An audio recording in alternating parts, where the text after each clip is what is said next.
ഇതാ ഈശോ എഴുന്നള്ളി വരികയാണ്. പരിശുദ്ധ പരമ ദിവ്യ കാരുണ്യത്തിന് എന്നേരവും ആരാധനയും സ്തുതിയും പുകഴ്ചയും ഉണ്ടായിരിക്കട്ടെ.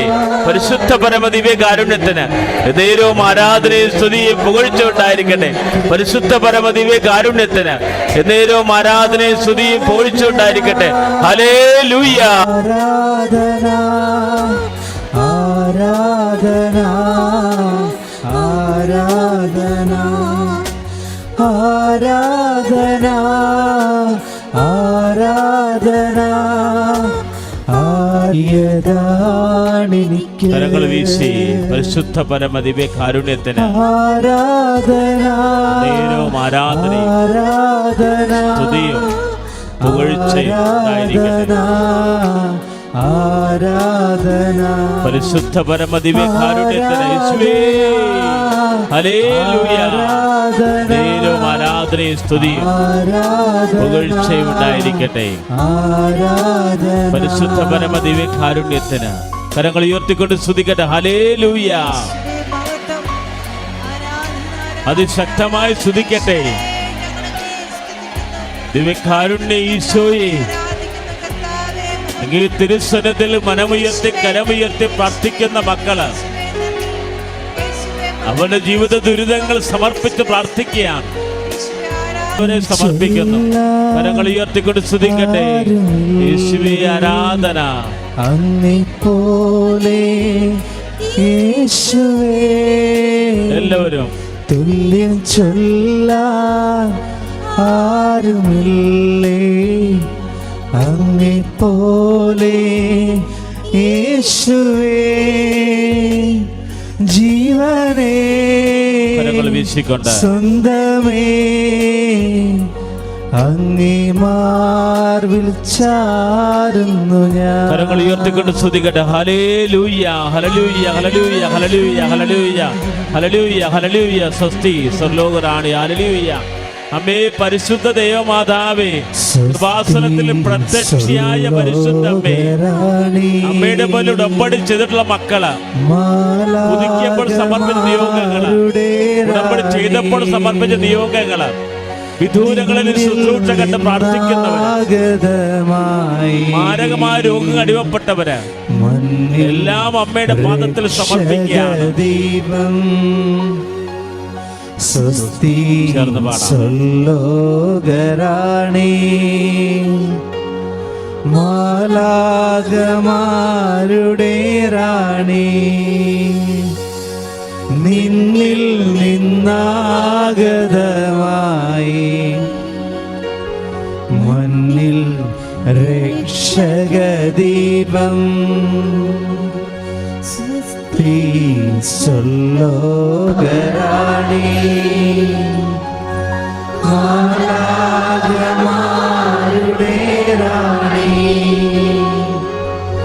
നിന്നിൽ നിന്നാഗതമായി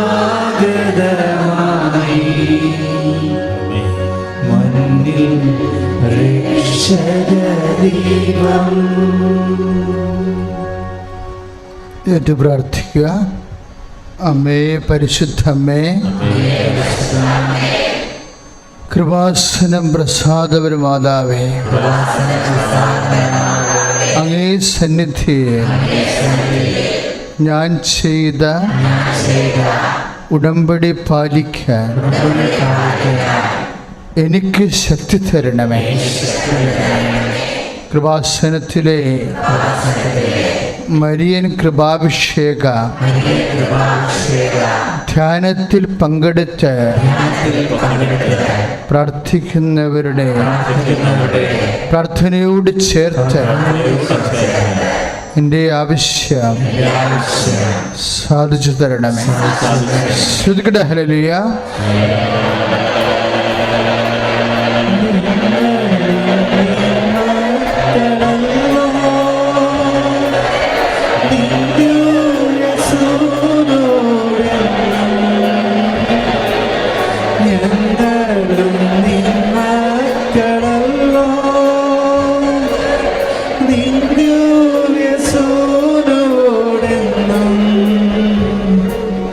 കനിവാർന്നു പ്രാർത്ഥിക്ക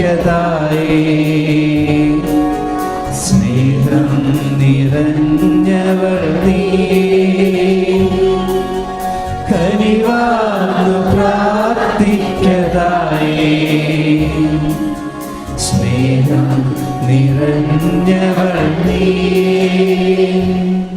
ഏറ്റു പ്രാർത്ഥിക്കുക. പരിശുദ്ധമ്മേ, പരിശുദ്ധമേ, കൃപാസന പ്രസാദപര മാതാവേ, അങ്ങേ സന്നിധി ഞങ്ങൾ ചെയ്ത ഉടമ്പടി പാലിക്കാൻ എൻ്റെ കുടുംബത്തിന് ശക്തി തരണമേ. എല്ലാ തിങ്കളാഴ്ചകളിലും കൃപാസനത്തിൽ ഉപവാസമെടുത്ത് ആരാധിക്കുന്നവരുടെ ആരാധനയോട് ചേർത്ത് എൻ്റെ ആവശ്യം സാധിച്ചു തരണമേ. ശ്രുതികട ഹല്ലേലൂയ. മഹത്വം പിറന്ന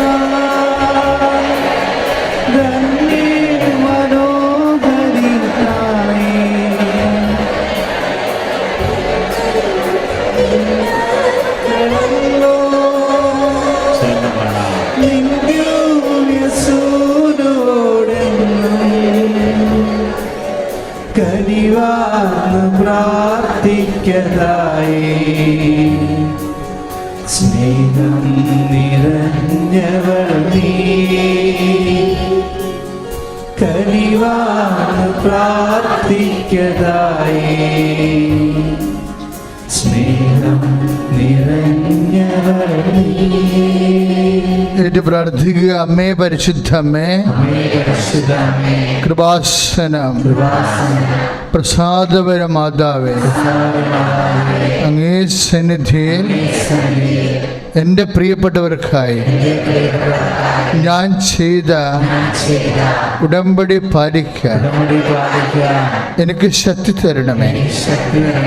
ആദ്യ ചൊവ്വാഴ്ചകളിലും എല്ലാ ചൊവ്വാഴ്ചകളിലും കൃപാസനത്തിൽ നടക്കുന്ന ദിവ്യകാരുണ്യ സൗഖ്യാരാധനയില് പങ്കെടുത്ത് പ്രാർത്ഥിക്കുന്ന സർവരുടെയും പ്രാർത്ഥനയോട് ചേർത്ത് എൻ്റെ ആവശ്യം സാധിച്ചു തരണമേ. ശ്രുതികട ഹല്ലേലൂയ.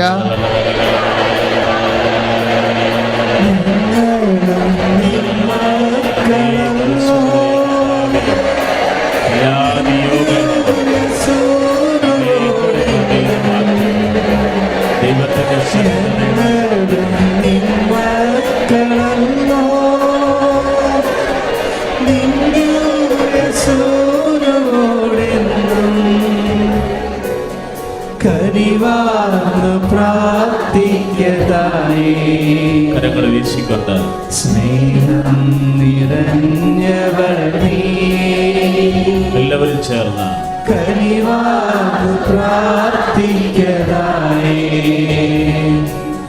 സ്നേഹം നിറഞ്ഞവൾ നീ. Praise the Lord. Praise the Lord. ഇരിക്കുക. പരിശുദ്ധ പരമദിവ്യ കാരുണ്യത്തിന് നേരവും ആരാധനയും സ്തുതിയും പുകഴ്ചയും ഉണ്ടായിരിക്കട്ടെ. പരിശുദ്ധ പരമദിവ്യ കാരുണ്യത്തിന് നേരവും ആരാധനയും സ്തുതിയും പുകഴ്ചയും ഉണ്ടായിരിക്കട്ടെ. പരിശുദ്ധ പരമദിവ്യ കാരുണ്യത്തിന് നേരവും ആരാധനയും സ്തുതിയും പുകഴ്ചയും ഉണ്ടായിരിക്കട്ടെ. ശ്രുതികട ഹല്ലേലൂയ.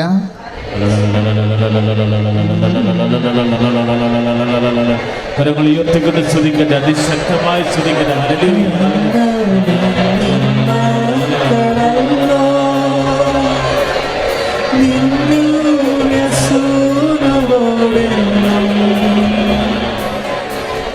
ഉയർത്തിക്കൊണ്ട് സ്തുതിക്കട്ടെ. ഹല്ലേലൂയ, ഹല്ലേലൂയ, ഹല്ലേലൂയ, ഹല്ലേലൂയ. കരങ്ങൾ ഉയർത്തിക്കൊണ്ട് സ്തുതിക്കട്ടെ. ഭാഷാപരത്തോടെ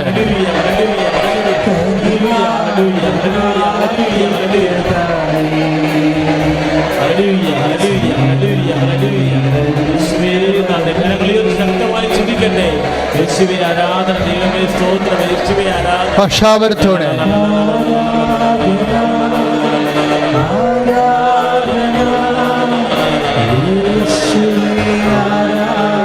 കൈകൾ വീശിക്കൊണ്ട്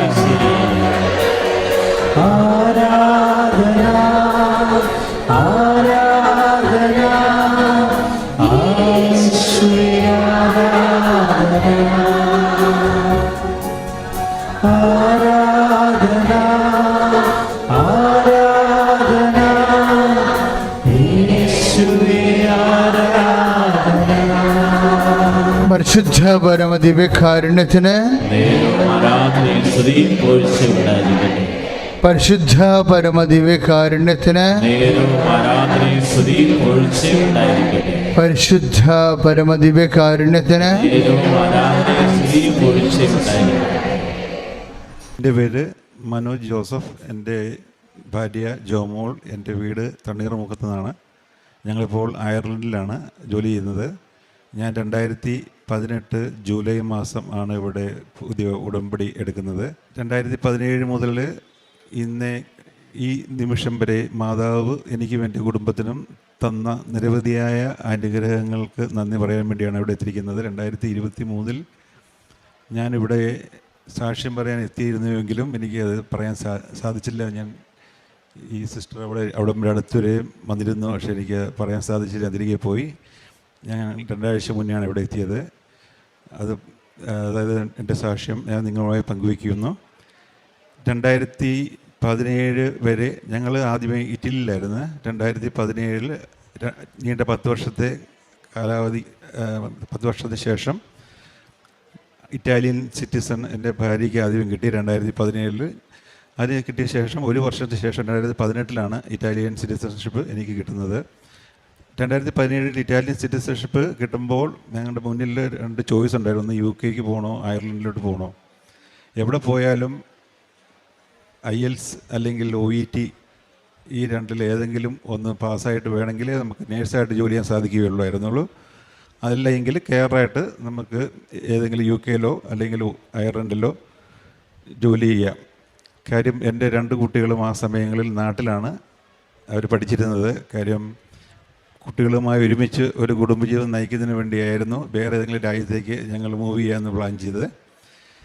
അങ്ങനെ 2017 മാതാവിനോട് പ്രാർത്ഥിച്ചു, എവിടെ പോകണം, ഭയങ്കര കൺഫ്യൂഷനായിരുന്നു. അങ്ങനെ അവസാനം ഞങ്ങൾ അയർലൻഡിലോട്ട് തന്നെ പോകാൻ തീരുമാനിച്ചു. സങ്കടത്തോടുകൂടി തന്നെ പോയ കാര്യം ഞങ്ങൾ ഇറ്റലിയിലെ സാഹചര്യങ്ങളും അയർലൻഡിലെ സാഹചര്യങ്ങളും വ്യത്യസ്തമാണ്. അയർലൻഡിൽ ഭയങ്കര ജീവിത ചെലവാണ്. അവിടെ 2 പേർക്ക് അല്ലെങ്കിൽ ഒരാൾക്കെങ്കിലും നേഴ്സായിട്ടെങ്കിലും ജോലി ചെയ്തെങ്കിൽ മാത്രമേ, അല്ലെങ്കിൽ ഒരാൾ കെയർ ആണെങ്കിലും കുഴപ്പമില്ല. അല്ലെങ്കിൽ അവിടെ വാടക കൂടുതലും അതുപോലെ ജീവിത ചെലവുകളും കൂടുതലും ആയിട്ട് മുന്നോട്ട് എങ്ങനെയെങ്കിലും ഒന്ന് അത് തുലനം ചെയ്ത് മുന്നോട്ട് പോകാൻ സാധിക്കുമായിരുന്നുള്ളൂ. അങ്ങനെ 2017 എന്തും വരട്ടെ മാതാവിൽ ആശ്രയിച്ച് 2017 എൻ്റെ ഭാര്യയെ അയർലൻഡിലോട്ട് വിട്ടു. അവരുടെ ബ്രദറും അവിടെ ഉണ്ടായിരുന്നു, സിസ്റ്റർ ലോയും അവിടെ ഉണ്ടായിരുന്നു. അങ്ങനെ അവളോട് പോയി. 2017 അവളോട് ജോലിക്ക് കയറി 1 വർഷം പൂർത്തിയാകുന്നതിന് മുമ്പ് മാതാവ് ഒരു മിറാക്കിൾ ഞങ്ങൾക്കായി, അതായത് ഞങ്ങൾക്ക് വേണ്ടി ഒരു നിയമം അവിടെ മാതാവ് അവിടെ കൊണ്ടുവന്നു. അതായത് വെറും ഒരു 3 മാസത്തേക്ക് ഒരു നിയമം. യൂറോപ്പിലെ ഏതെങ്കിലും ഒരു രാജ്യത്ത് 5 വർഷത്തിൽ കൂടുതൽ ജോലി ചെയ്താൽ, നേഴ്സായിട്ട് ജോലി ചെയ്താൽ മതി. ആ ജോലി ചെയ്തിട്ട് അവിടെ OETയോ IELTS കൂടാണ്ട് നമുക്ക് അയർലൻഡിലെ നേഴ്സായിട്ട് നേരിട്ട് പിൻ നമ്പർ കിട്ടും എന്നൊരു നിയമം അവിടെ ഈ 2017 ശേഷം അവിടെ നിയമം അവിടെ പ്രാബല്യത്തിൽ വന്നു. ഞങ്ങൾ 2017 എൻ്റെ ഭാര്യ അവിടെ ജോലിക്ക് അയർലൻഡിൽ പോകുന്നതിന് മുമ്പ് ഞാൻ അവിടുത്തെ NMBA എന്നുള്ള നഴ്സിംഗ് ബോർഡിൽ ഞാൻ പോയി നേരിട്ട് അന്വേഷിച്ചതായിരുന്നു. അപ്പോൾ അവരോട് നിങ്ങളുടെ ഓവർസീസാണ്, കാരണം നേഴ്സ് ഇന്ത്യയിൽ നിന്ന് വരുന്നതായതുകൊണ്ട് നിങ്ങൾക്ക് IELTS അല്ലെങ്കിൽ OET വേണം, നിങ്ങൾക്ക് സിറ്റിസൺ ഉണ്ടായാൽ കൂടി നിങ്ങൾക്ക് സാധിക്കുകയില്ല, നിങ്ങൾക്ക് 2 പേർക്കും OET IELTS ഉണ്ടെങ്കിൽ മാത്രമേ നിങ്ങൾക്ക് അവിടെ ജോലി ചെയ്യാൻ സാധിക്കൂ. അതിനുശേഷം ഞങ്ങൾ അങ്ങനെയാണ്, അതിനുശേഷമാണ് ഒരു നിയമം ഇങ്ങനെ അവിടെ പ്രാബല്യത്തിൽ വന്നത്. ജൂലൈ മാസമായിരുന്നു ആ നിയമം പ്രാബല്യത്തിൽ വന്നത്. അങ്ങനെ ഭാര്യ അവർ അവിടുത്തെ നഴ്സിംഗ് ബോർഡിൽ അവിടെ ചെന്ന് ആപ്ലിക്കേഷൻ കൊടുത്തപ്പം അവർ പറഞ്ഞു, ആദ്യമേ അതിനുവേണ്ടി ചെന്നതാണ്. ആ ദിവസം അവിടെ ചെന്നപ്പോൾ അവർക്ക് എന്താ അസൗകര്യം വന്ന നഴ്സിംഗ് ബോർഡ് വരെ ചെന്നില്ല, അതിനുമ്പോൾ തിരികെ പോയി. 2 ദിവസം കഴിഞ്ഞ് വീണ്ടും ചെന്നപ്പോൾ അവർ പറഞ്ഞു, ഇന്നലെ മുതലാണ് നിയമം അവിടെ ഞങ്ങൾക്ക് നിയമം ഞങ്ങളുടെ കയ്യിൽ കിട്ടിയത്, അങ്ങനെ ഒരു നിയമമുണ്ട്, നിങ്ങൾ അപ്ലൈ ചെയ്തോളാൻ പറഞ്ഞു. അപ്പോൾ അത് സ്പൗസിനും കൂടെ അത് ചെയ്യാമെന്ന ഒരു നിയമം ഉണ്ടായിരുന്നു. അപ്പോൾ ഞാൻ എൻ്റെ ഭാര്യയോട് പറഞ്ഞു, ദൈവം മാതാവ് ഒരു പൂ ചോദിച്ചപ്പോൾ ഒരു പൂക്കാലമാണുള്ളതായിരുന്നു. നീ ഒരു കാര്യം ചെയ്യുക, എന്നാൽ എനിക്കും വേണ്ടി അപ്ലൈ ചെയ്തത്. കാര്യം എനിക്ക് ഓൾറെഡി സിറ്റിസൺ ആയിട്ടില്ല. അവർ പറയുന്നത് സിറ്റിസൺ വേണം, സിറ്റിസൺ ഉണ്ടെങ്കിൽ മാത്രമേ എനിക്ക് ഇവിടെ അപ്ലൈ ചെയ്യാൻ പറ്റുകയുള്ളൂ. എനിക്ക് സിറ്റിസൺ കിട്ടണമെങ്കിൽ 1 വർഷം കൂടെ നിൽക്കണം. ഓക്കെ, ഞങ്ങൾ അപ്ലൈ ചെയ്തു. ആ ഒരു ആപ്ലിക്കേഷൻ കൊടുക്കുമ്പോൾ അതിൻ്റെ കാലാവധി 6 മാസമാണ്. എല്ലാവർക്കും അറിയാം. 6 മാസത്തിനകം നമ്മളുടെ അതിന് വേണ്ടിയുള്ള നമ്മുടെ ഇവിടെ നാട്ടിലെ കോളേജിലെ രജിസ്ട്രേഷനും എല്ലാം കൊടുത്ത് 6 മാസത്തിനകം അവിടെ നഴ്സിംഗ് ബോർഡിൽ അവിടെ ആപ്ലിക്കേഷൻ സബ്മിറ്റ് ചെയ്താൽ മതി. ആദ്യം തന്നെ എൻ്റെ പേപ്പറാണ് ആദ്യം തന്നെ അവരെ പറഞ്ഞ 6 മാസം 3 മാസം കൊണ്ട് തന്നെ എൻ്റെ ആപ്ലിക്കേഷൻ പോകുമ്പോൾ അതെല്ലാം റെഡിയായി ഞാൻ അത് സബ്മിറ്റ് ചെയ്തു. പക്ഷേ അതുവരെ എനിക്ക് സിറ്റിസൺ കിട്ടിയിട്ടില്ല. കാരണം എനിക്ക് 9 വർഷവും 6 മാസം വേണമല്ലോ. എനിക്ക് സിറ്റിസൺ കിട്ടണമെങ്കിൽ വീണ്ടും ഒരു 6 മാസം എടുക്കണം. 10 വർഷം കഴിഞ്ഞു എങ്കിൽ 10 വർഷം കഴിഞ്ഞെങ്കിൽ വീണ്ടും 1 മാസം 1-2 മാസം കഴിഞ്ഞെങ്കിൽ എനിക്ക് സിറ്റിസണോടെ കിട്ടുമായിരുന്നുള്ളൂ. പക്ഷേ എനിക്ക് എൻ്റെ പേപ്പർ വർക്കുകൾ ആദ്യം റെഡിയായി. ഞാൻ അത് അവർക്ക് വേണ്ടി സബ്മിറ്റ് ചെയ്തു. അവരെനിക്ക് ഇമെയിൽ ചെയ്തു, റിജക്റ്റ് ചെയ്തു. കാര്യം അവർ പറയുന്ന പോലെ നിനക്ക് സിറ്റിസൺഷിപ്പ് ഇല്ല. ഓക്കെ, അപ്പോൾ ഞാൻ മാതാവിനെ പ്രാർത്ഥിക്കും. കാരണം എനിക്ക് അവർ പറയുന്ന അതിൻ്റെ പേപ്പറിൻ്റെ കാലാവധി 6 മാസം സബ്മിറ്റ് ചെയ്യുന്നത് ഓഗസ്റ്റ് മാസമാണ്. അത് അതിനുപ്പുറം നമ്മളവിടെ കൊടുത്തെങ്കിൽ മാത്രമേ അവിടെ നേഴ്സായിട്ട് നമുക്ക് എന്തെങ്കിലുമായിട്ട് അവിടെ നമുക്ക് നേഴ്സായിട്ട് ജോലി ചെയ്യാൻ സാധിക്കുകയുള്ളൂ. അപ്പോൾ 6 മാസത്തിനകം ഞാനിവിടെ അതിന് മുമ്പ്, അതായത് അവർ പറയുന്ന ഓഗസ്റ്റ് മാസം ആണ് ലാസ്റ്റ് അവർ പറയുന്ന ഡേറ്റ്. അപ്പോൾ ഞാൻ ജൂലൈ മാസം ഞാൻ ഇവിടെ വന്നു, ഉടമ്പടി എടുത്തു. ഉടമ്പടി മാതാവിനെ പറയും, മാതാവേ ജൂലൈ മാസം മുതൽ ഇറ്റലിയിൽ ചൂട് തുടങ്ങുക. ജൂലൈ, ഓഗസ്റ്റ്, സെപ്റ്റംബർ, പിന്നെ അവിടെ അവധിയാണ്.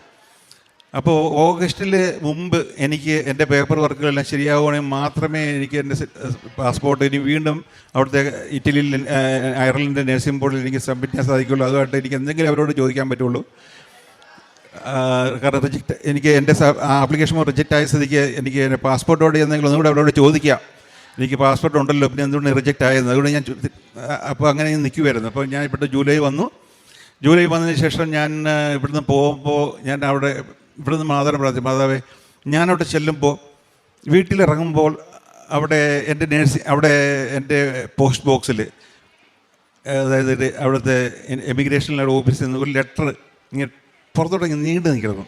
അതാണ് ഞാൻ പ്രാർത്ഥിച്ചു മാതാവിനോട്. കാരണം എങ്കിലേ എൻ്റെ കണക്കുകൂട്ടലുകളിൽ ഒരു ഓഗസ്റ്റ് മാസം മുമ്പ് എനിക്ക് കൈ കിട്ടുള്ളൂ. അപ്പം അതെൻ്റെ ഒരു ചെറിയൊരു എന്താ പറയുക, എൻ്റെ ആഗ്രഹമായിരുന്നു കേട്ടോ. ഞാനത് അവിടെ ചെന്നു.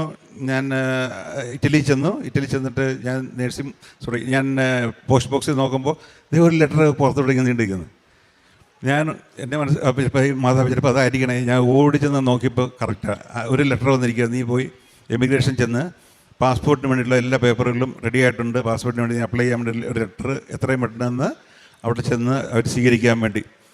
ഞാൻ അതുമായിട്ട് നേരെ അവിടെ ചെന്നു. എനിക്ക് പാസ്പോർട്ട് ഓഗസ്റ്റിന് മുമ്പ് തന്നെ എനിക്ക് ഒരു പാസ്പോർട്ട് കിട്ടി. ഞാൻ നേരെ, അതായത് ഇവർ പറഞ്ഞ അയർലൻഡിലെ നേഴ്സിംഗ് ബോർഡ് അവർ പറഞ്ഞ പ്രകാരമുള്ള ആ 6 മാസക്കാലം തീരുന്ന ഓഗസ്റ്റ് മാസം മുമ്പ് ഞാൻ അയർലൻഡിൽ ചെന്ന് എംബസി അവിടുത്തെ നേഴ്സിംഗ് ബോർഡിൽ എൻ്റെ പാസ്പോർട്ട് കൊടുത്തപ്പോൾ പറഞ്ഞ്, ഇല്ല, നിന്നെ റിജക്റ്റ് ചെയ്തേക്ക് തന്നെയാണ്. കാര്യം നീ അപ്ലൈ ചെയ്ത സമയത്ത് നിനക്ക് സിറ്റിസൺഷിപ്പ് ഇല്ലായിരുന്നു, ഞങ്ങൾക്ക് ഒന്നും ചെയ്യാൻ പറ്റത്തില്ല.